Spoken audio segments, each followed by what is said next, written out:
Have you ever been on a really long, difficult journey, and you just feel like you're one step away from giving up?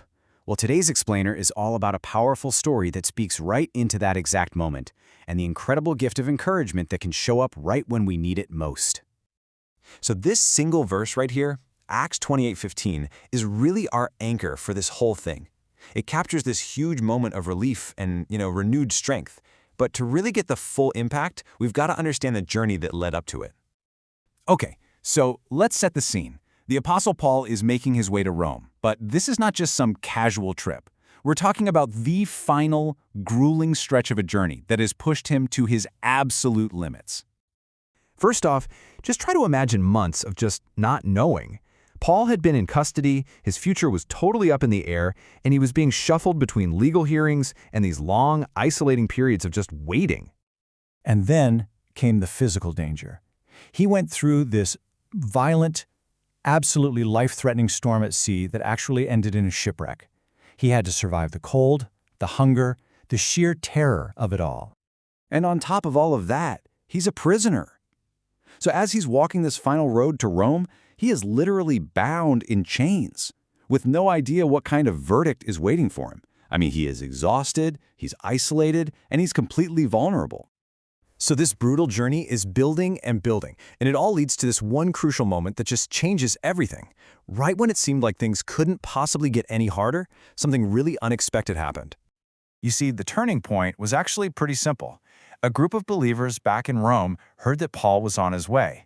But they didn't just wait for him to show up at the city gates. They walked for miles out of the city just to meet him on the road. And this is the crucial point right here. These people couldn't break his chains. They had no power to influence his legal case. Absolutely nothing about his external situation changed. But their presence, just their willingness to show up for him, completely transformed his spirit. He saw them, he thanked God, and he found a new courage. Now, Paul's story isn't just some historical account. It actually reveals this deep, universal truth about how we find strength in our own lives, especially when we're walking a really hard road ourselves. You see, the core idea here is that God's help doesn't always look like snapping his fingers and making the problem disappear. So often, his help arrives in this incredibly personal way, through the hands, the feet, and the voices of other people that he puts in our path. And this is so fundamental to our well-being, right? Because we were built for community. That person who calls you at just the right time, that small act of kindness, these aren't just little coincidences. They are absolute lifelines, and they remind us that we haven't been forgotten. So how do we actually apply this? Well, it really starts with just being open to it, noticing the people who show up for us and being thankful for them. And maybe the hardest part is letting go of that idea that we have to be strong all by ourselves, and just being willing to receive the help that our community offers. This whole dynamic is this beautiful two-way street. Just as we are strengthened when someone shows up for us, we have this incredible opportunity to be that blessing for somebody else. So, now that we've talked about the power of receiving this gift, let's flip it around and explore our vital role in giving it away. And this insight is so freeing. A lot of times we think we need to have the perfect words or a brilliant solution to help someone who's struggling.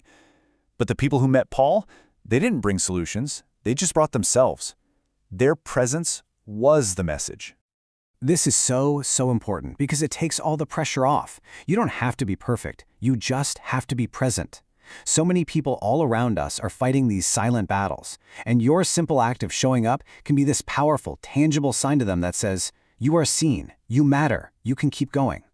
And this gives us some really practical next steps. We can actively look for someone who might need a lift. It doesn't have to be some grand gesture either. Send that text, make that call, offer a prayer. Just be there. Your presence could be the very thing that changes someone's heart on their hard road. All right, so let's bring these two sides of the coin, the receiving and the giving, together for one final, powerful takeaway for your own journey. This story from the past really raises a question for us right here, right now. Just look around your life, at your family, your friends, your coworkers. Who do you know that's walking a hard road? Who might need someone to simply show up for them today? If you take nothing else away from this, let it be this one central truth. Whether you're the one in chains or you're the one walking down the road to meet them, always remember, God's strength for the journey is most often found in the gift of his people.